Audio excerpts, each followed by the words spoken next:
春は昔、15歳の高志の人格に助けられたため、その負い目で高志をかばっています。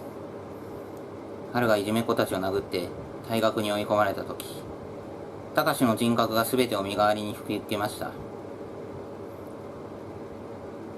高志の中での時間は別人格に変化した時を数えないため、本当は32歳ですが、30歳と認識しています。春が学を演じていました。高志の中に春が生まれたのは、高志の現実逃避が原因でした。学校でいじめられていた高志が徐々に口数が減っていき、その中で孤独に耐えられなくなった高志は、自分の分身を自分の中に作り出したんです。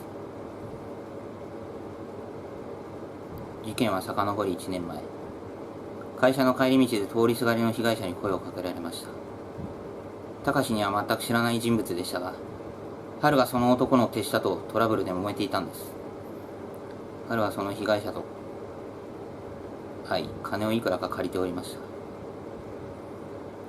春はその夜彼女とデートでした。高志と偽ってデートをしていたんです。それは高志の片思いの女の子で、高志はとても声をかけられる性格ではないため、代わりに春が彼女を誘ってデートしていました。彼女には当然高志にしか見えませんでした。高志のためにと、春は彼女を大切にしていました。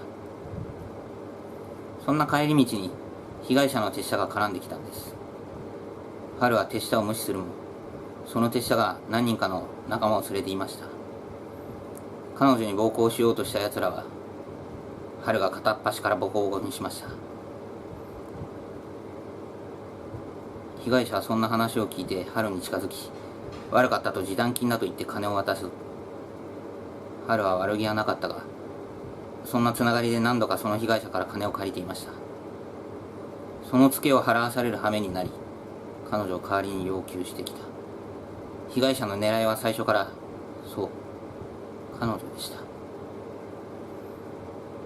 帰り道で春から高志に人格が戻ったとき、彼女と一緒だった春の目の前に現れた被害者を見て、たじろぐ高志。彼女は助けを求めるが、高志には意味がわかりませんでした。ただ、彼女を助けたいが一心で、高志は警察を呼ぼうとしました。でもその時、彼女がナイフで被害者を刺したんです。それは春が彼女に身を案じ、何かあったらと渡していたナイフでした。高志は自らを犠牲にしてナイフを彼女から奪い、逃げろと叫んだ。そして自ら警察に連絡し自首した。